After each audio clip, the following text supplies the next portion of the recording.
आणि त्यामुळे विशेष असं काहीच नव्हतं. एकमेव माझ्यातली पॉझिटिव्ह गोष्ट जी होती त्या काळी तो म्हणजे माझ्या आयुष्यातला अनंत शिवाजी देसाई वाचनालय आपलं आहे तिथे मी घालवलेला वेळ. कारण तेव्हा तिकडे पांचाळ म्हणून एक लायब्ररियन होते. ते मला सांगायचे की आता आमचं सगळं बालवाङ्मय संपलंय, तू पेपर वगैरे वाचायला सुरुवात कर, कारण काहीतरी असं वाच, कारण आता इकडे पुस्तकं नाही तुझ्याकडे. तिकडे मी जाऊन वाचत बसायचे.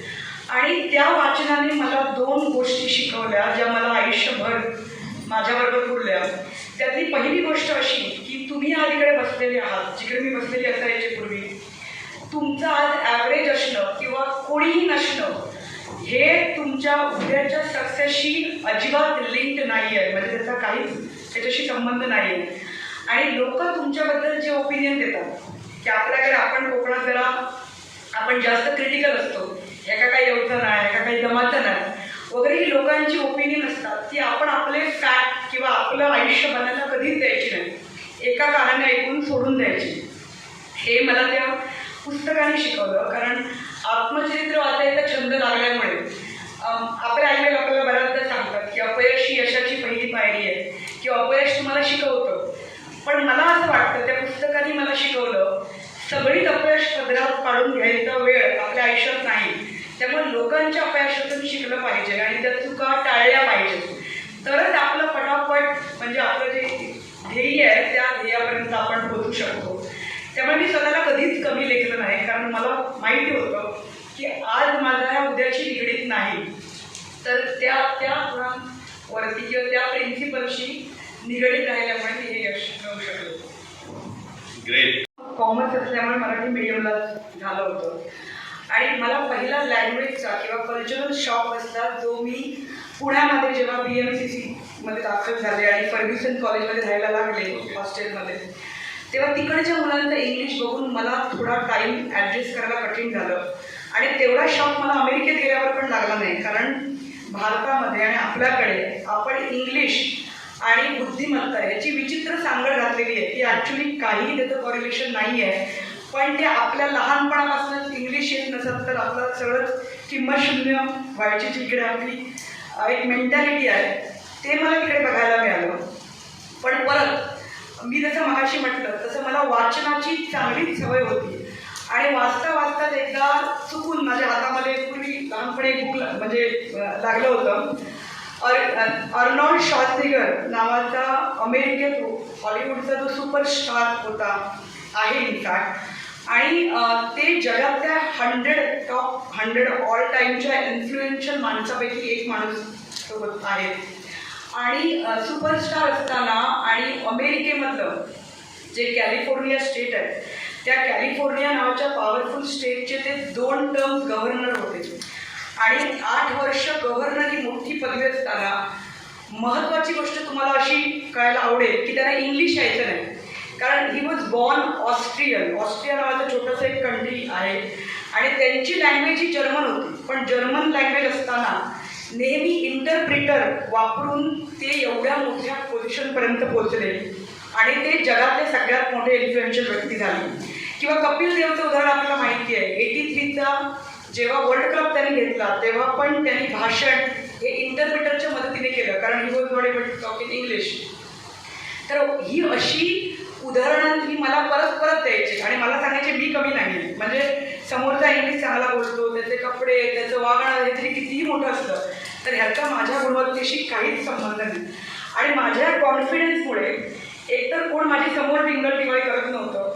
मी 12वीला मेरिटला आले होते आणि माझ्या फर्स्ट इयरला CA फाउंडेशन पण क्लिअर झालं होतं. पण जरा गावातून आलेला माणूस किंवा मराठी इंग्लिश न बोलता आल्यामुळे जी आणि जरी कोणी टिंगल टिंगळी केलेली माझ्या कानावर आली त्याशी काही संबंध नाही, कोणी केलं तर ते ठीक आहे त्याच्यापर्यंत. तर अशी समज मला परत परत दिल्यामुळे माझा कॉन्फिडन्स कधीच कमी झाला नाही. आणि मला तुम्हाला परत सांगावंसं वाटेल, कोणी तुमची किती हेटाळणी केली तरी, आणि आता अमेरिकेमध्ये गेल्यानंतर मला ते कळतं, कारण अमेरिकेमध्ये जगातली सगळीच लोकं आहेत आणि त्यातल्या जरी 1/3 पॉप्युलेशन वर्ल्डमधलं इंग्लिश बोलत असेल तरी 2/3 पॉप्युलेशनला अजूनही इंग्लिश बोलता येत नाही. आणि फ्रान्स किंवा काही तुम्ही जर्मनसारख्या कंट्रीमध्ये गेलात तर ते आपलीच मातृभाषा उचलून धरतात. त्यामुळे इंग्लिशला आपल्याकडे आवाजाचं महत्त्व आहे, तिकडे बाहेर तेवढं नाही.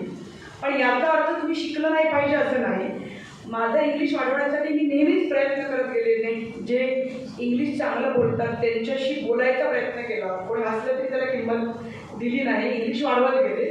पण इंग्लिश नाही येत म्हणून मी सक्सेसफुल होणार नाही हा अत्यंत मोठा गैरसमज आहे असं मला तुम्हाला सांगायला आवडेल. म्हणजे 10वी झाली तेव्हा इकडे आपल्याकडे म्हणजे अजून मला कितपत चित्र बदललंय माहीत नाही, पण 10वी नंतर 2च पर्याय जास्त करून असायचे की हुशार मुलं सायन्सला जायची आणि डॉक्टर किंवा इंजिनियर. आम्ही 4 जण होतो. त्यामुळे मी तेव्हा असा विचार केला की मी सायन्सला गेले आणि जरी इंजिनिअरिंग किंवा डॉक्टर तर पॉसिबलच नव्हतं तेव्हा, कारण ओपनमध्ये तेवढं सीट पण नसायच्या आणि इंजिनिअरिंगचा 5 वर्षाचा बोजा माझ्या आईवडिलांच्या वरती घालून बाहेर ठेवून शिकवायला मला त्यांना नको होतं. म्हणून त्या कारणाने मी कॉमर्स घेतलं. आणि मी जेव्हा कॉमर्स घेतलं तेव्हा कॉमर्सचे शिक्षक पण मला येऊन म्हणाले की तुझं नक्की विचार खूप असा ना, कारण तुला सायन्सचा खरं पण ॲडमिशन नाही तरी. पण मी तेव्हा ठाम होते की नाही मी कॉमर्सच घेणार आणि मी कॉमर्स घेतलं. 12वीला मेरिटमध्ये आल्यानंतर मी CA करणार असं ठरवलं होतं. आमच्या आईवडिलांनी आम्हाला कधीच काही कमी पडू दिलं नाही कुठच्याही क्षणी, आणि असं जाणीव पण कधी केली नाही की तुम्हाला कसं करणार किंवा कसं काय होणार. तर त्यामुळे माझ्या बाबांनी मी 12वी झाल्यानंतर मला पाठवलं पुण्याला. आणि बेसिकली 25 वर्षापूर्वी जेव्हा कोणीच कुठे म्हणजे मुलींना पाठवत नव्हतं तेव्हा हा धाडसी निर्णय माझ्या वडिलांनी घेतला नसता तर मी आता इथे बसले पण नसते. तर तो त्यांनी घेतला आणि मी गेले. पण माझी अशी सवय होती की आपण जे यशस्वी लोक आहेत त्यांच्याकडून जाणून घ्यायचं की बाबा ही आपण जे काय करतोय ते ते ते आणि आपले स्किल याचा ताळमेळ बसतोय का किंवा तेवढा वेळ आपल्याला देता येणार आहे का. आणि मी बघितलं CA फाउंडेशन माझं क्लिअर झालं होतं फर्स्ट इयरला असतानाच. पण मी बघितलं की माझ्या एक कझिन होते त्यांनी मला सांगितलं की CAला तुझ्या ग्रॅज्युएशन नंतर तुला 6 ते 7 वर्ष लागतील आणि तेव्हा तुला काही विशेष तुझी कमाई होणार नाही. मग तेव्हा तो विषय मी बाजूला टाकला CAचा आणि MBAची एंट्रन्स दिली. आता जेव्हा मी MBAची एंट्रन्स दिली तेव्हा मला 142 माझा स्कोर होता. मला 2 कॉलेजचे ऑप्शन्स होते. एका कॉलेजची 2.5 लाख फी होती आणि ते टॉप मोस्ट म्हणजे सिम्बायसिस कॉलेज होतं. आणि दुसरं कॉलेज छोटं होतं त्याची 11,000 रुपये फी होती. आणि त्या कॉलेजमध्ये त्याचं नाव नव्हतं एवढं, पण मी ते कॉलेज सिलेक्ट केलं. म्हणजे कोणालाही न विचारता मी ते सेकंड कॉलेज सिलेक्ट केलं, कारण ते कॉलेज करता करता मला नोकरी करता येऊ शकत होती. आणि तुम्हाला सांगायला मला असं एक इकडे पॉईंट सांगावायचा वाटतो की त्या छोट्या कॉलेजमधनं MBA केल्यानंतर पण 4 वर्षांनी मी त्या मोठ्या सिम्बायसिस कॉलेजमध्ये मुलं सिलेक्ट करायला गेले बजाज एलियांसमधून. त्यामुळे आमका पैशामुळे यश मिळणार नाही हे परत मीच आहे. म्हणजे ह्याच्यात काहीही अर्थ नाही, कारण तुम्ही तुमचे प्रामाणिकपणे प्रयत्न ठेवले तर काहीच इम्पॉसिबल नाही असं मला वाटतं. आणि त्याच्यानंतर मग माझा प्रवास सुरू झाला म्हणजे कॉर्पोरेट क्षेत्रामध्ये. आणि एक गोष्ट मला खरी प्लेसमेंट स्टँडर्ड चार्टर्ड बँकेत मिळाली होती. 17-18 हजाराचा वयाच्या 21व्या वर्षी पगार होता आणि सगळं सेट चाललेलं. पण जेव्हा मला पण असं म्हणायचं ना की हे काय जमूचं नाही तेव्हा मला असं वाटायचं नाही मी ट्राय करून बघणार, कारण दुसऱ्याने कोणी काय बघितलं तरी आपली कॅपॅबिलिटी आपण बघितली पाहिजे. तर तेव्हा इन्शुरन्स सेक्टर ओपन अप झालं होतं आणि इन्शुरन्समध्ये त्या मुली म्हणजे 2003 होतं ते वर्ष आणि मुली सिलेक्ट करायचं नाही कोणी, कारण फक्त हा इन्शुरन्सचा जॉब कठीण असल्यामुळे फक्त मुलांना तिकडे स्थान होतं. तर मी इंटरव्ह्यूला 3 वेळा गेले आणि ते शेवटी लोक एवढे कंटाळले की मला ठीक आहे घेऊया ट्राय करूया, पण माझे क्वालिफिकेशन बसत होते. 22 मुलं आणि मी एकटी मुलगी होते आणि परत ऑड मॅन आउट सर्कल सगळे मुलं म्हणायचे हिला का घेतलं, हिला काय कळणार पण नाही येणार पण नाही. 3 वर्षांनी मी त्या ब्रांचची ब्रांच मॅनेजर झाले आणि ते 22 आणि एरिया मॅनेजर, जनरल मॅनेजर आणि वोडाफोन अशा मग तो प्रवास चालू झाला मॅनेजमेंट. खूपच सुंदर प्रवास आहे. कॉलेज असं मॅटर करत नाही, तुमची जिद्द, इच्छाशक्ती आणि मेहनत करायची तयारी. कॉलेज जरी कुठलं असलं तरी तुम्हाला चांगल्या हायफाय कॉलेजमध्ये तुम्हाला जरी पाठवलं आणि तुम्ही जर समजा अभ्यासच नाही केला तर त्याचे रिझल्ट काय ना तुम्हाला माहीत आहे. त्याच्यामुळे कॉलेज आपल्याला हे मिळाले नाही म्हणून नर्वस होऊन बसण्यापेक्षा आपण जिद्दीने प्रयत्न केले पाहिजेत. ते गोष्ट, कारण घर चांगलं असणं आणि घरातले लोक चांगलं असणं हे आपलं भाग्यानेच आपल्याला मिळते गोष्ट. माझ्या घरामध्ये मुलगा आणि मुलगी हा भेदभाव कधीच नव्हता. आणि मी जसं सांगितलं तसं की 25 वर्षापूर्वी आमच्या घरातली परिस्थिती, आम्ही काय फायनान्शियली खूप जास्त म्हणजे मिडल क्लास फॅमिली होती आणि कुडाळचं वातावरणही आपलं असं नव्हतं की मुलगी बाहेर पाठवायची किंवा काय करायची. 25 वर्षापूर्वी माझ्या वडिलांनी फायनान्शियल स्टेटस एवढं चांगलं नसताना किंवा कुडाळची भौगोलिक परिस्थिती त्याला फॉर नसताना जो निर्णय घेतला तो 25 वर्षांनी आज अमेरिकेसारख्या ओपन कंट्रीमध्ये राहूनही मला घ्यायला माझं अजून पण माझ्या मनाची तयारी नाही आहे माझ्या मुलांसाठी. एवढं माझ्या वडिलांचं आईवडिलांचं याच्यामध्ये योगदान आहे. माझ्या छोट्या बहिणीने पण तिची 132वी रँक पूर्ण इंडियामध्ये होती आणि महाराष्ट्रात दुसरी होती. म्हणजे सिंधुदुर्ग आणि रत्नागिरी जिल्ह्यामध्ये मी दरवर्षी स्कोर होत असते. 132वी रँक अजूनपर्यंत कोणी केली नाही आहे रँक. तर तशा प्रकारच्या वातावरणाने आणि शिक्षणाला पोषक तरी वातावरण निर्माण करून दिल्यामुळेच आम्ही आज इकडे पोहोचू शकलो. अदरवाईज ते तेव्हा नसतं तर आज सगळे बाकी शून्य झाले सगळ्या प्रवासाचे. बेसिकली आता जे आपण मायक्रो मॅनेज करतो म्हणजे आमच्याही मुलावर आम्ही थोडं लक्ष जास्त देतो ॲज कम्पेअर टू 25 वर्षापूर्वी आईवडिलांना एवढा वेळ पण नसायचा. तेव्हा कंटिन्युअस त्यांच्या कामामध्ये ते जास्त म्हणजे तेव्हा बेसिकली एवढी आर्थिक सुबत्तता नसल्यामुळे आणि मुलांची संख्या जास्त असल्यामुळे एवढा वेळ द्यायला व्हायचं नाही. पण आईवडिलांच्या बिहेवियरमधून, कारण मुलं ही नेहमी आईवडिलांच्या बिहेवियरमधून शिकतात. माझ्या घरात आज पण टी व्ही नाही, कारण आमच्याकडे टी व्ही गेले 15 वर्ष नाही. तर मी स्वतः टी व्ही बघत नाही, मी स्वतः यूट्यूब बघत नाही. तसेच त्यावेळेला माझे बाबा पण, माझी आई पण टी व्ही, आमच्या घरात टी व्हीचं वातावरण नव्हतं. त्यामुळे वाचन हा एकमेव पर्याय समोर होता. म्हणजे माझी बहीण वाचायची, मी वाचायची, माझी छोटी बहीण वाचायची. आणि आजही मुलं माझी जेव्हा तक्रार करतात की ह्याच्याकडे टी व्ही आहे, तो टी व्ही आहे, आपण का घेत नाही, तेव्हा मी त्यांना सांगते की त्यांच्या आया टी व्ही बघतात आणि त्यांना टी व्ही बघायला आवडतं. पण तुमची आई बघते का? मी कधीच बघत नाही. मला कुठच्या हिंदी मराठी सिरियल काहीच माहीत नाही. मग वाचन आणि लोकांच्या सक्सेसफुल माणसांच्या बिहेवियर, कारण बेसिकली कसं आहे ना की जर टेक्नॉलॉजी तुम्ही पॉझिटिव्हसाठी वापरली तर ते गुण आहे. पण जर टेक्नॉलॉजी आपण निगेटिव्ह आणि कोणाचा काय चाललं आहे ह्याच्यासाठी जर वापरली तर तो वेस्ट ऑफ टाईम आहे. ह्याचं आईवडिलांनी पण आपल्या कृतीतून मुलांना जे द्यायला पाहिजे ते आमच्या आईवडिलांनी आम्हाला दिलं. त्यामुळे आम्ही नशिबाने याच्याबद्दल लांबच राहिलो. खरं सांगायचं तर म्हणजे तुझ्या या उत्तरातनं बरंच काय मिळालं. बऱ्याच वेळा पालक मुलांना दोष देत असतात आणि मुलं पालकांना दोष देत असतात. माझा मुलगा 24 तास मोबाईलमध्ये अडकून असतो आणि असं सांगत असताना आईच्या हातात किंवा वडिलांच्या हातात मोबाईलच असतो. 10वी नंतर मी कॉमर्स घेतलं. कॉमर्स नंतर मी CA करणार होते. CA पण मी कुठेच वेळ तास पण घालवला नाही, कारण माझा कुठेच गॅप नव्हता. कारण मी आधीच बघायचे की मला पुढे काय करायचं आहे आणि त्या वाटेवरच्या लोकांचं मी ऑब्झर्वेशन मायन्यूटली बघायचे. त्याला विचारायचे की काय बरोबर आहे, ही वाट बरोबर आहे का, ह्याच्यातले घासकडे कुठचे आहेत. आणि मग माझा रस्ता मी तसा रिकोर्स करत गेले. आणि त्याच्यानंतर CA न करता मी MBA करायचा निर्णय घेतला. MBA नंतर मी बँकिंगमधनं इन्शुरन्समध्ये गेले, मग टेक्नॉलॉजीमध्ये गेले आणि टेक्नॉलॉजीमधून परत मी आता बँकिंगमध्ये येऊन आता साधारणपणे एक 56,000 करोडचा म्हणजे इंडियन करन्सीमध्ये रेव्हेन्यू सांभाळते. पण मी त्या वेळेनुसार माझ्या डिसिजनमध्ये चेंजेस केले. पण ॲट द सेम टाईम कुठच्याही ठिकाणी घुसल्यानंतर मी जितका शक्य आहे तेवढा प्रामाणिकपणे प्रयत्न केला त्याची माहिती घ्यायचा आणि त्या रस्त्यावर चालण्याचा. त्यामुळे मला आणि नंतर जेव्हा मला कळलं थोड्या वर्षांनी की लोकांशी बोलण्याचं स्किल माझं खूप जास्त चांगलं डेव्हलप झाल्यामुळे मला बँकिंग क्षेत्र किंवा जिथे लोकांचा ट्रस्ट ॲक्च्युली हा मोठी गोष्ट आहे पण ते इझिली मला जमतं आहे, तेव्हा मग मी त्याच्याकडे कंटिन्यू केलं. पण खूप आधी काय फिक्स करून असं मला वाटत नाही की त्याचा फायदा होतो, कारण सगळंच बदलतं 3-4-5 वर्षामध्ये. टेक्नॉलॉजी बदलते, समोरची आव्हानं बदलतात. तर तसं आपण अलर्ट राहून चेंजेस केले पाहिजे. तुझ्यातल्या आता तू म्हणालीस की तुला समोरच्याशी कनेक्ट व्हायला आवडतं किंवा सहज जमतं किंवा संवाद साधायचा, पण त्याचबरोबर असे कुठले गुण आहेत की त्या गुणांमुळे तू या यशाच्या शिखरापर्यंत पोहोचली असं तुला वाटतंय?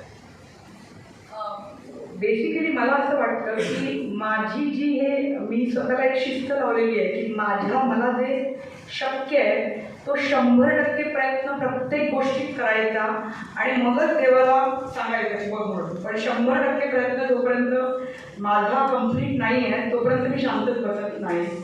तर तो प्रामाणिकपणे प्रयत्न.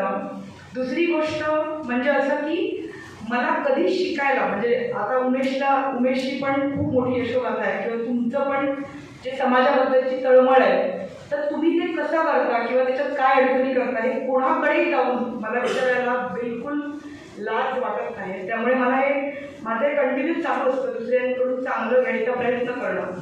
आणि तिसरी गोष्ट म्हणजे माझ्या जे कलिग्ज होते आहेत किंवा त्यांच्या सक्सेसमध्ये मला जेन्युइन इंटरेस्ट आहे की एखादा माणूस सक्सेसफुल होऊन काही बदलू शकत नाही आपण, पण सगळेच आपल्याबरोबर कशी येतील ह्या दृष्टीने मी नेहमीच प्रयत्न केला. त्यामुळे कुठची माणसं मला सोडून गेली नाहीत आणि आमच्या टीम्स नेहमीच पुढे पुढे जात राहिले. मला वाटतं हे आहे पॉईंट. इंग्लिश ह्या लँग्वेजला आपल्या अखंड एशियन कंट्रीजमध्ये म्हणजे भारत किंवा आजूबाजूच्या कंट्रीमध्ये खूप जास्त व्हॅल्यू आहे. आणि बऱ्याच लेवलला म्हणजे कॉर्पोरेटमध्ये पण टॉप लेवलला तुमचं जर इंग्लिश चांगलं नसेल, तुम्ही कम्युनिकेट करू नाही शकला तर तुम्ही मागे पडण्याची शक्यता असते. त्यामुळे इंग्लिश वाचन म्हणजे आपल्याकडे आम्ही लहान असताना इकडे 3 दिवसातनं एकदा टाइम्स ऑफ इंडिया यायचा लायब्ररीमध्ये, पण आता तुम्हाला खूप न्यूजपेपर वगैरे अवेलेबल आहेत आणि मी आधीपासूनच इंग्लिशमध्ये थोडं वाचायला सुरुवात केली होती. आता इकडे यूट्यूब चॅनल वगैरेमध्ये आपण इंग्लिश बऱ्यापैकी कव्हरअप करू शकतो. पण नुसतं इंग्लिशपेक्षा लोकांशी कनेक्ट करणं किंवा लोकांशी जाऊन बोलायला पाहिजे, लोकांमध्ये काय चांगलं आहे ते हेरायची आपल्यामध्ये आपण एक शिस्त डेव्हलप करायला पाहिजे. ह्याच्यासाठी खूप चांगले फोरम आहेत म्हणजे टोस्ट मास्टर्स सारखं तुमच्या प्रेझेंटेशन स्किलसाठी तुम्ही फोरम जॉईन करू शकता. ते अगदी तालुक्याच्या लेवलवरती पण अवेलेबल आहे. लायन्स क्लब, रोटरी क्लबमधून लोकांशी कनेक्ट होण्यासाठी मी ग्रॅज्युएशनला मुद्दाम ते जॉईन केलं, कारण त्याच्यामध्ये आपण एक फोर्सफुली लोकांपुढे आपल्याला बोलायला लागतं. तर तशा प्रकारच्या गोष्टी मी जॉईन केल्या. आणि कुठच्याही जॉबमध्ये जेव्हा तुम्ही जाता तेव्हा प्रत्येक जॉबचे KRIs असतात म्हणजे की रिस्पॉन्सिबिलिटी एरियाज असतात, ते वेगळे वेगळे असतात प्रत्येक जॉबचे. पण मी अशी एक सवय लावून घेतली होती की समजा मी ह्या जॉबमध्ये जॉईन केलं तर माझ्या त्या लेवलचा सगळ्यात जो सक्सेसफुल माणूस आहे किंवा माझा जो प्रेडिसेसर आहे जो या पोस्टवर निघून गेला त्याची टाईम अपॉइंटमेंट घेऊन त्याला विचारणं की बाबा इथे कुठच्या गोष्टींना महत्त्व आहे, कुठचे म्हणजे एकदम कंपल्सरी अशा गोष्टी आहेत आणि कुठच्या गोष्टी निगोशिएबल आहेत, हे त्यांच्याकडून जाणून घेऊन त्या पॉईंटवरती काम करायचं म्हणजे त्या की रिस्पॉन्सिबिलिटी एरियावरती काम करायचं. कारण बेसिकली जेव्हा तुम्ही नंबर 1 करून समजता की काय बेस्ट आणि काय इम्पॉर्टंट आहे तेव्हा तुम्ही ऑटोमॅटिकली नंबर 1लाच होता, कारण मग तुमची सेकंड थर्डची कॉम्पिटिशन असते. तर हे लक्षात ठेवलं पाहिजे. लोकांनी जर सांगितलं की हे म्हणजे बरोबर नाही तर हे लक्षात ठेवायचं की ते त्याच्यासाठी बरोबर नाही, पण ते माझ्यासाठी बरोबर नाही असं अर्थ लावून घ्यायचं नाही. असं मी स्वतःला शिस्त लावल्यामुळे मला वाटतं की सॉफ्ट स्किल माझी डेव्हलप होत गेली बोलायची. बेसिकली आपल्या कोकणाचा एक म्हणजे मी कोकणातलीच असल्यामुळे मला जसं कोकणातलं सगळंच पॉझिटिव्ह माहीत आहे तसे मला इकडचे थोडे चॅलेंजेस पण लहानपणापासूनच माहीत आहे. आणि आपण सगळेच थोडे क्रिटिक जास्त असतो म्हणजे पॉझिटिव्हपेक्षा, कारण आपण तोंडावर सगळं बोलतो म्हणजे आपल्यालाही आपली चांगलेपणा वाटतो, पण त्याचा भरपूरसा परिणाम हा विद्यार्थ्यांवर होतो. मगाशी उमेशने जसं उदाहरण दिलं की मला क्रिकेट खेळायची आवड होती पण कोणतरी म्हटलं रे तू बॅट एवढंच असत म्हणून मी क्रिकेट सोडून दिलं. म्हणजे कसं होतं की कुठचा पॉईंट कुणाला कुठे लागेल हे आपल्याला होत नाही. आणि आपण जेव्हा बघतो की आपले आजूबाजूचे विद्यार्थी ते काय म्हणजे विद्यार्थी काय म्हणतात की ह्याने मला सांगितलं की हे तुला जमणार नाही म्हणून ते त्यांच्या डोक्यामध्ये फिक्स होतं की हे जमणार नाही किंवा इंग्लिशशिवाय काय होणारच नाही. मोठ्या कॉलेजमध्ये ॲडमिशन नाही घेतली किंवा घरात पैशाचा पाठबळ नसेल तर ती स्वप्नच बघायची नाही. हे आपला विद्यार्थी इथे कमी पडतो असं मला वाटतं. आणि दुसरी त्याला एक महत्त्वाची गोष्ट आहे की मी भरपूर वेळा बघते की ह्याने हा विषय निवडला किंवा त्याने तो कोर्स निवडला म्हणून मी अंधानुकरण करून त्याच्या मागे जाते. तर त्याने ते केल्यापेक्षा मला काय जमतं, मला काय आवडतं आणि ह्या कोर्ससाठी कुठचं स्किल आहे त्याचा मेळ घालता आला तर आपल्या कोकणी विद्यार्थ्यांसारखं कोणीच टॅलेंटेड नाही. तर ह्या दोन गोष्टी तुम्ही घेतल्या पाहिजेत की लोक काय म्हणतात त्याला शून्य अर्थ आहे तुमच्याबद्दल. तुमची रियालिटी आणि तुमचं सक्सेस या लोकांच्या बोलण्यावरून तुम्ही कधीच फिक्स करायला नाही पाहिजे. जे आपण करतो कारण मी करायचे लहान असताना की मला याने म्हटलं की जमणार नाही म्हणजे जमणारच नाही, पण ते चुकीचं आहे. ते आपण बदललं पाहिजे आणि कोणाचंही फॉलो नाही करायला पाहिजे की ह्याने हे केलं म्हणून मी ते करेन. ते दोन गोष्टी बदलल्या तर बरं होईल. 7वी 8वी हे खूप इम्पॉर्टंट फॉर्मेशन टाईम आहे आणि जरी तुम्ही अमेरिकेतली शिक्षण पद्धती बघितली किंवा कुठच्याही प्रगत देशामध्ये गेलात तर 7वी 8वीपासून मुलामध्ये काय गुण आहेत हे जाणून घेण्यासाठी त्याची अभ्यासक्रम किंवा शिक्षक हे सगळेच प्रयत्नशील होतात. कारण प्रत्येकामध्ये सेम कॅपॅबिलिटीज नसतात किंवा सेम हुशारी नसते. कारण हुशारी वेगळ्या गोष्टींची असू शकते, ती पुस्तकांचीच असली पाहिजे असं नाही. तर 8वीमध्ये आपण आपल्या मुलाकडून किंवा मुलालाही अशी सवय त्याच्या ब्रेनला लागली पाहिजे की तुला काय आवडतं, तुला काय जमतं, तुझे स्किल्स काय आहेत ह्याची ओळख करून घ्यायची. आणि एकदा का ठरलं की फॉर एक्झाम्पल एखाद्याला वाटलं की मला चांगलं बोलता येतं, मला चांगलं भाषण करता येतं आणि मी चांगला लॉयर होऊ शकतो, मग नुसतं वाटून असा काहीच उपयोग नाही. लॉसाठीच्या मॉक टेस्ट किंवा मॉक ट्रायल्स असतील किंवा केस स्टडीज असतील किंवा हे वाचल्यानंतर आपल्याला कंटाळा येतो का, ग्रुपमध्ये बोलताना नोट्स काढताना आपल्याला बोर होतं का, अख्खा दिवस हेच जर आपलं लाईफस्टाईल असेल आणि आपल्याला पुढची 50 वर्ष हेच करायचं असेल तर ते आपल्याला जमू शकतं का. बेस्ट लॉची कॉलेजेस कुठची आहेत, त्यांची काय अटी आहेत किंवा त्या कॉलेजेसची काय रिक्वायरमेंट आहे. गेल्या 5 वर्षात विद्यार्थी जे पहिले आले त्यांचे थोडेसे इंटरव्ह्यू किंवा बेस्ट लॉयर जे आहेत त्या लॉयरचा एक त्यांचा जगण्याचा एक त्यांची स्टोरी हे बघून तुम्ही ठरवायचं की तुम्हाला जमतंय की नाही. एकदा तुम्हाला कळलं की मला हे जमतं तर त्याच्यानंतर तुमचं पूर्ण एफर्ट्स त्याच्यावरती कॉन्सन्ट्रेट झाले पाहिजे आणि मग मी पुढे गेलं पाहिजे. पण हे सगळं करायला तुम्हाला कमीत कमी 3-4 वर्ष तरी तुम्ही दिली पाहिजे. कारण 12वी नंतर मी हे करणार हे ठरवून तसा काही फारसा म्हणजे आपल्याकडे हातात वेळ नसतो.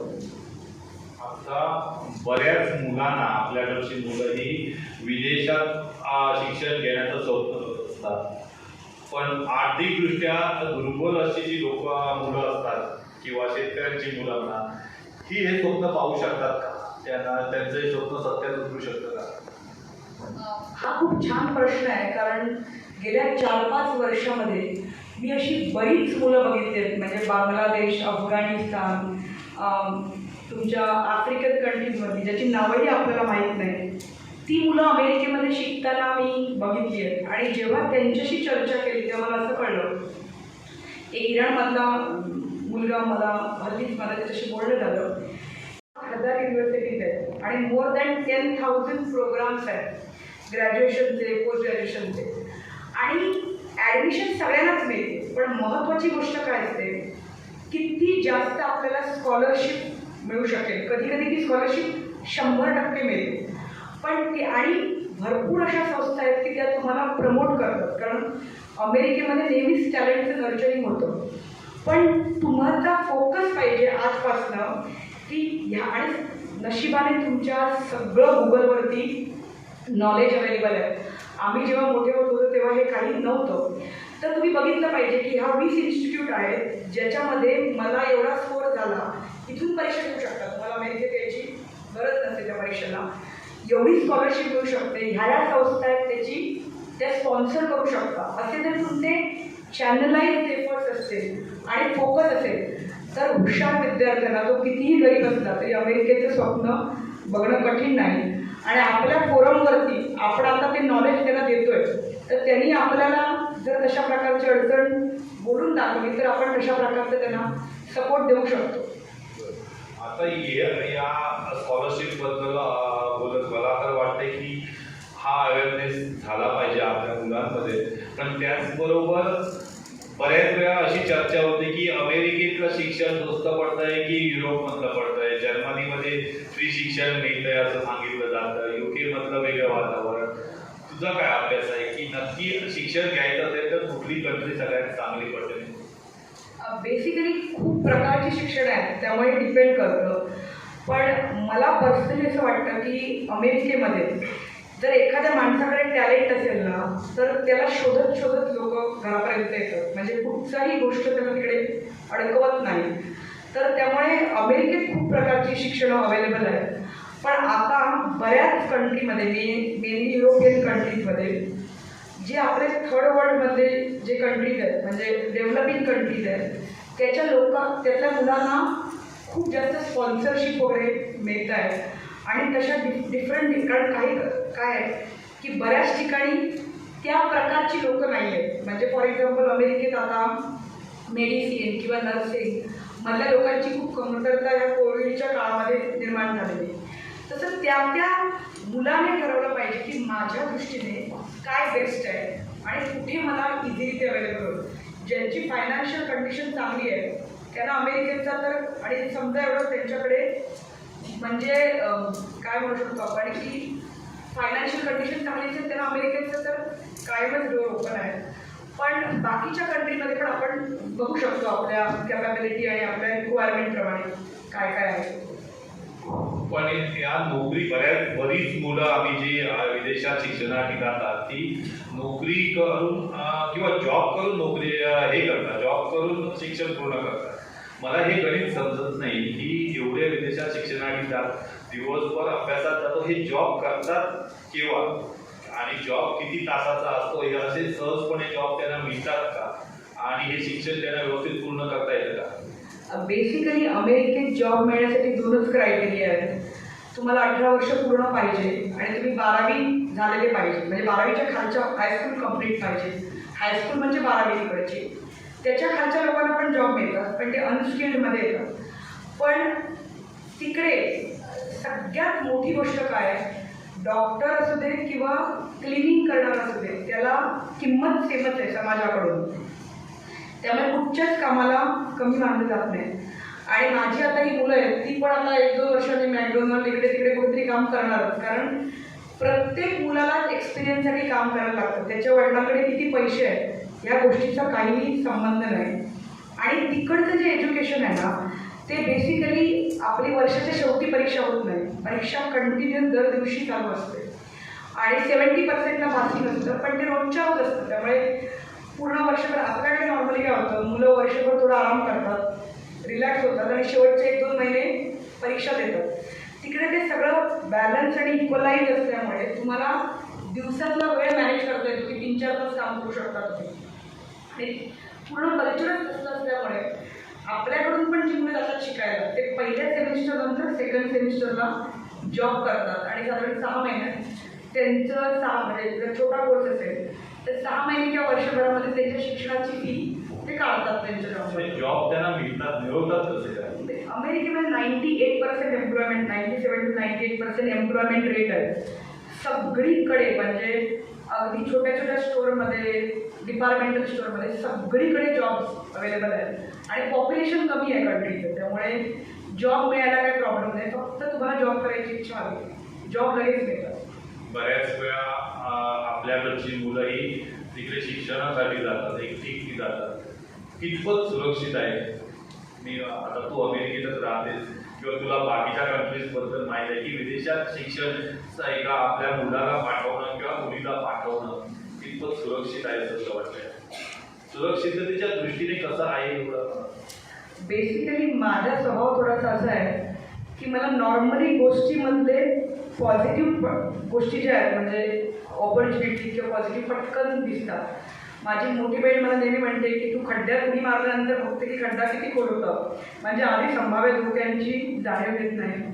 पण तसं ॲक्च्युली नसतं. कारण आपण खूप ना एखाद्या, आपलं मीडिया तुम्हाला नाही पर्सनल, पण मीडिया पण आपलं असं आहे की ते थोड्याशा वाईट गोष्टींकडे जास्त कॉन्सन्ट्रेट करतं, कारण त्यामुळे लोकांची TRP किंवा अटेन्शन मिळतं. सगळं चांगलं चांगलं दाखवलं होत नाही.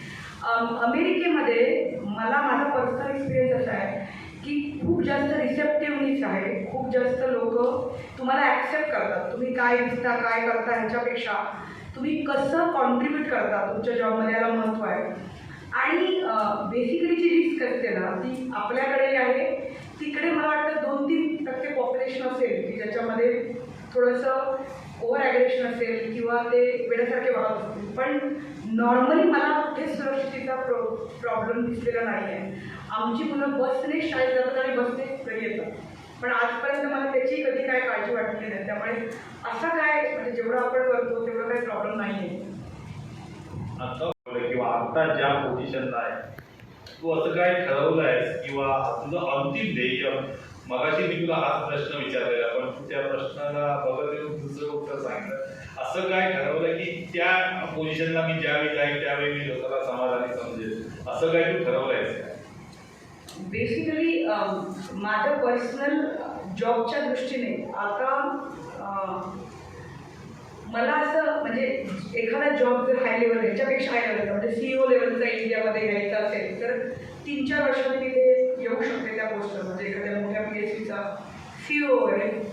पण त्याच्यापेक्षा कारण पैसा ही आता गरज राहिलेली नाही आहे. म्हणजे माझी पर्सनल मला असं वाटतं की आपली जी मुलं आहेत किंवा जी जनरल होतकरूची मुलं आहेत त्यातल्या जास्तीत जास्त लोकांना आपल्या बरोबर आपण कसं पुढे घेऊन जाऊ शकतो ह्याच्यासाठी जास्त प्रयत्न करणं हे माझं ॲक्च्युली मोठं गोल आहे. म्हणजे हे माझं पर्सनल गोल आणि त्यासाठीच मी जो 21 देशाच्या कंट्रीचा प्लॅटफॉर्म केला आहे तिकडेही आम्ही हाच प्रयत्न करतो की सगळ्यांनीच पुढे गेलं पाहिजे. कारण 2-4 लोकांमुळे समाज चेंज होत नाही. पण पर्सनल लेवलला म्हणजे पर्सनल जॉब लेवलला मी मे बी 4-5 वर्षामध्ये कुठेही CEO किंवा PSUचा हेड होऊ शकते जेणेकरून मला जास्त बदलाव करता येऊ शकतो. हा जो प्लॅटफॉर्म तू 21 देशांचा म्हटलाय तो काय नक्की काम काय चालतंय आणि कुठल्या उद्देशाने तू बनवलायस? अमेरिकेमध्ये थोडासा म्हणजे खूप मोठा पॉईंट आहे तो ॲक्च्युली. एक असं चांगली गोष्ट आहे की सगळी लोकं आपल्याला भेटतात. म्हणजे आफ्रिकन, युगांडा किंवा अगदी पाकिस्तान, बांगलादेशपासून गयाना कंट्री ज्याचं आपण नावही नाही ऐकलेलं त्याची लोकं आपल्याला भेटतात. आणि बेसिकली इथे बसून मला काय वाटतं म्हणजे मला वाटायचं की कुडाळ म्हणजे माझं जग किंवा सिंधुदुर्ग जिल्हा माझं जग. पण आणि मग मी बाहेरच्या लोकांना थोडं आपण म्हणतो की ह्यांनाही जमत नाही आम्हीच मोठे. तर बेसिकली तिकडे हा मला पॉईंट प्रूफ करायचा आहे आपल्या स्वतःलाच की दुसऱ्यांबद्दल कुठची जजमेंट घेण्याच्या आधी किंवा कुठच्याही प्री कन्सिव्ह नोशन ठेवायच्या आधी त्यांचं पर्स्पेक्टिव्ह जाणून घ्यायला पाहिजे. कारण प्रत्येकाची वेगळी स्टोरी असते आणि प्रत्येकाचे चॅलेंजेस वेगळे असतात. तर म्हणजे इंडियन पाकिस्तानला कमी किंवा आणखी कुठच्याला कमी न मानता जी ब्राईटर साईड आहे दुसऱ्या लोकांची ती मला समाजापुढे आणता जर आली तर आपला हा रेसिझम किंवा एकमेकांबद्दलचे जे आपल्या माइंडमध्ये जे ब्रिजेस आहेत की आपण जे ब्लॉक केलेलं आहे ते ओपन अप करता येईल. आणि आपण एक म्हणजे कुठचाही ग्रुप हा जातीचा, धर्माचा किंवा कलरचा ग्रुप न राहता की आपण अख्खं युनिवर्स हा एक ग्रुप बनवू शकतो असं माझी पर्सनल एक इच्छा होती. आणि जेव्हा मी हे सांगितलं माझ्या आजूबाजूच्या म्हणजे वेगळ्या नॅशनॅलिटीच्या लोकांना तेव्हा त्यांना ही कॉन्सेप्ट एवढी आवडली की पटापट लोक जुळत गेले. तुम्ही जे आमच्या प्रोग्राममध्ये हळदी कुंकू दाखवलं होतं तेव्हा पण लोकांनी एवढं अप्रिशिएट केलं की प्रत्येकालाच आवडतं दुसऱ्याचं चांगलं बघायला. पण जसं मी सांगितलं की बेसिकली आपण थोड्याशा मीडियामुळे ह्या गोष्टीमुळे ज्या निगेटिव्ह गोष्टींना फोकस करतो तो न करता दुसऱ्यांच्या पॉझिटिव्ह गोष्टीकडे फोकस करायला प्लॅटफॉर्म उघडला आहे. आणि हा जो दुसरा प्लॅटफॉर्म तू ज्याचा आपला कोकणातली मुलं फायदा घेत आहे तो इन्स्पिरेशनल वीकबद्दल मुलांचा आपल्या कोकणामध्ये किंवा ग्रामीण भागामध्ये प्रचंड प्रकारचं टॅलेंट आहे. हे काय मी तुम्हाला नव्याने इथे सांगत नाही. पण बेसिकली जर मला एखाद्या जागी पोचायचं असेल तर नुसती पोचण्याची इच्छा असून भागणार नाही. त्या जागेपर्यंत पोचायचा मार्ग, त्याच्यावर असलेले खाचखळगे, जे संभाव्य धोके आहेत, त्याची मला जर आजच जाणीव कोणीतरी करून दिली तर त्या खड्ड्यात पडेपर्यंत मला, त्या खड्ड्यात पडून वेळ घालवायची मला गरज पडणार नाही, असं एक याचा उद्देश आहे. आणि दुसरी गोष्ट कशी की आपल्या स्वतःमध्येच, आपल्या जिल्ह्यामध्ये किंवा आपल्या आजूबाजूला एवढी ग्रेट लोक आहेत की त्यांनी अत्यंत खडतर परिस्थितीतून खूप मोठ्या लेवलला जाऊन ते लोक आज सक्सेसफुल झालेली आहेत. तर त्यांचा यशोमार्ग याचं डायरेक्ट कनेक्शन करून द्यावं आणि विद्यार्थ्यांना त्याची माहिती इन ॲडव्हान्स मिळावी आणि एका प्रकारचं मेंटॉरिंग त्यांना व्हावं, असा आमचा हा प्रयत्न आहे. आणि थोडे बरंच करिअरचं झालं, थोडं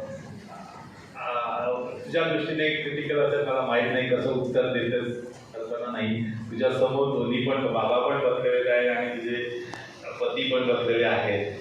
तुझ्या आतापर्यंतच्या यशाचं श्रेय तू नक्की कोणाला देशील?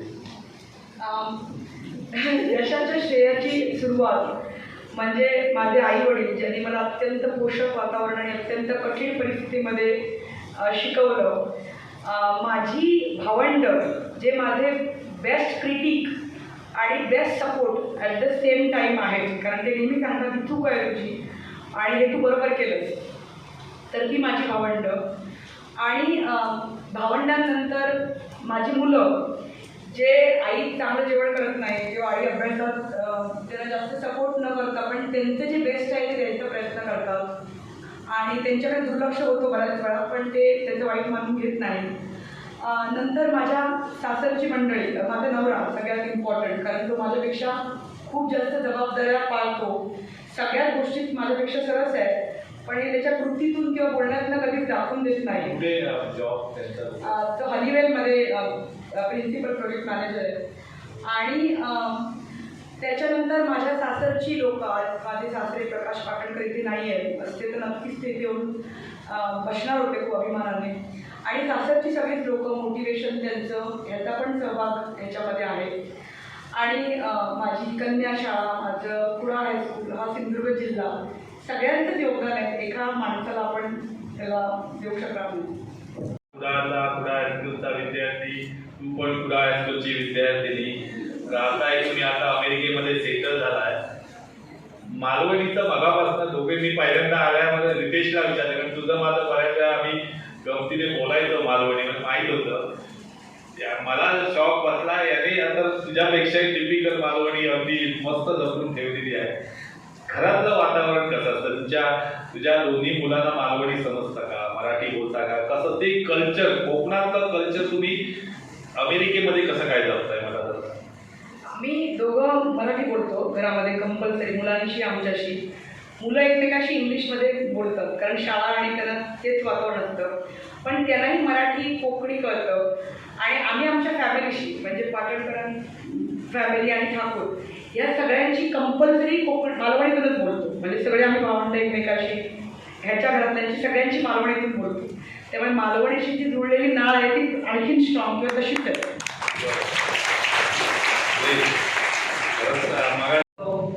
की तिकडे जर एखाद्या मुलामध्ये टॅलेंट असेल तर त्याचं जेंडर काय आहे, तो कुठच्या कास्टचा आहे, त्याचं सामाजिक, भौगोलिक, आर्थिक स्थान काय आहे, ह्या किंवा त्याची पॉलिटिकल, त्याच्या आईवडिलांची काय मतं आहे, ह्या गोष्टींना शून्य किंमत आहे.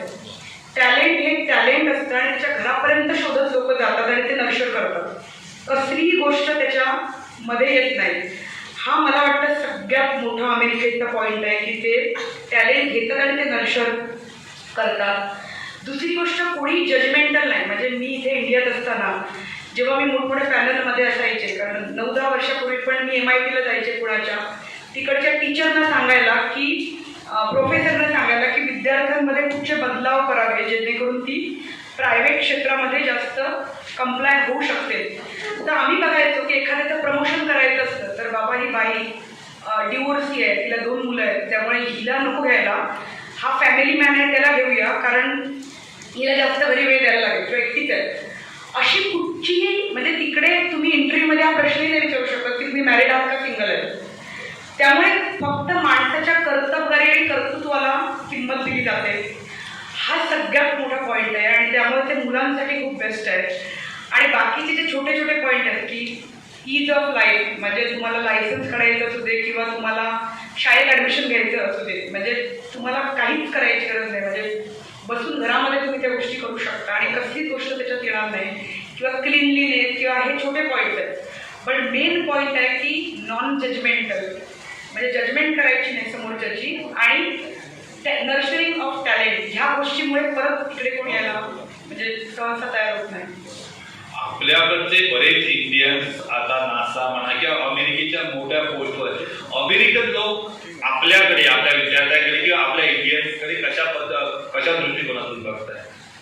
हा खूपच मस्त प्रश्न आहे. कारण काय की मी याच्यावरती थोडा स्टडी केला होता थोड्या टाईम पूर्वी, जेव्हा मला एक प्रेझेंटेशन द्यायचं होतं आमच्या वर्ल्ड बियॉन्ड टुडेला. जर तुम्हाला याच्यात हे बघून थोडासा धक्का बसेल की अमेरिकेतली सगळ्यात जी मोस्ट ॲफ्लुएंट मोस्ट सक्सेसफुल कम्युनिटी आहे ती कुठची, हे जर तुम्ही गुगलमध्ये जरी शोधलं तरी तुम्हाला कळेल, एशियन अमेरिकन.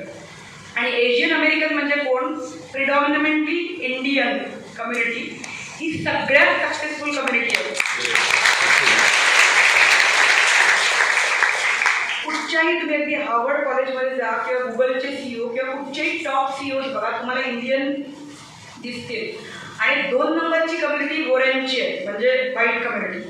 तर आपल्याकडे टॅलेंट आहे किंवा आपल्याकडे जी हार्डवर्क करण्याची किंवा फाईट मारण्याची, त्याचं कारण हेही आहे दुसरं की आपलं पॉप्युलेशन 1.4 बिलियनच्या वरती आहे. त्यामुळे आपल्याला फाईट मारण्याची किंवा जे स्वतःला प्रूव्ह करण्याची इच्छा आहे ना, ते त्याच्यामुळे आपण लाखामध्ये पण दिसून येतो. त्यामुळे इंडियनना खूप रिस्पेक्ट आहे. इंडियन लोकांचंही काम खूप चांगल्या पद्धतीचं आहे. आणि ओव्हरऑल इंडियन खूप छान तिकडे म्हणजे दिसतात आपल्याला, खूप मोठ्या पोझिशन्सवरती आणि खूप रिच आणि खूप सक्सेसफुल. आणि हार्वर्ड आणि अमेरिका म्हणते की याचं कारण काय ना, की आपण सगळे टीमवर्क करतो, म्हणजे पेरेंट आणि विद्यार्थी हा टीमवर्क करतो की माझा मुलगा काय करतो, कुठे जातो, काय करत नाही, ह्याच्यात पालक इंटरेस्ट घेतात. पण अमेरिकन सगळं स्वायत्तता असल्यामुळे मुलांचं आणि आईवडिलांचं करतात. तर त्या इंडियन पालक मुलासाठी जागरूक आहेत याची जाणीव त्या लोकांना आहे. म्हणजे जागा पण भरपूर आहे, खायला प्यायला किंवा अशा सगळ्या गोष्टी सुविधा असल्यामुळे आपल्याला तो बेसिकली चणचण किंवा टंचाई कुठच्या गोष्टीची नव्हती, सगळं व्यवस्थित होतं. आणि इथे कसं की आपण कोणाला तरी डिसिप्लिन करायचं असेल तर ओरडू शकतो, किंवा मी थोडे व्हिडिओ पण बघितले पोलिसांनी फटके मारल्याचे, असं होऊ शकतं. तिकडे तसं होऊ शकत नाही. त्यामुळे फक्त लोक मास्क तुम्ही घाला एवढं तुम्हाला जरा सांगू शकतात, पण याच्या पलीकडे कोण काय करू शकत नाही. तर तिकडे तसं वातावरण होतं. पण मला प्रकर्षाने जाणवलेली गोष्ट अशी की जेव्हा माझ्या सासऱ्यांना कोरोना झाला तेव्हा माझे दोन्ही दीर अगदी शेवटच्या दिवसापर्यंत स्वतःच्या जीवाची काळजी न करता त्यांच्याबरोबर होते. पण माझे भरपूर अमेरिकन फ्रेंड्स आहेत ज्यांनी आईवडिलांना 1.5-2 वर्षात 2-3 मैलाच्या अंतरावर असताना पण बघितलं नव्हतं, कारण एकमेकाचे दरवाजे एकमेकासाठी बंद होते. तर जो हा इमोशनल कनेक्टचा आपला फरक आहे ना, तो खूप मोठा आहे. कारण त्यांना असं वाटायचं की आईवडिलांकडे जाऊन आम्ही रिस्क काढून आपली का वाढवू किंवा मुलाला भेटून. तर तो ड्रायनेस थोडा जास्त दिसला अमेरिकेमध्ये त्यावेळेला, किंवा एकमेकाला सपोर्ट करायची किंवा एकमेकाला इमोशनल लेवलवरती थोडं बॅकिंग द्यायचा प्रॉब्लेम जास्त होता. पण सोयीसुविधा थोडा ते टाईम सोडला तर मेडिकल तर बऱ्यापैकी अवेलेबल होती. म्हणजे आपल्यासारखं हे नाही ते नाही, मार्केटमधून औषधं गायब आहे असा काही प्रॉब्लेम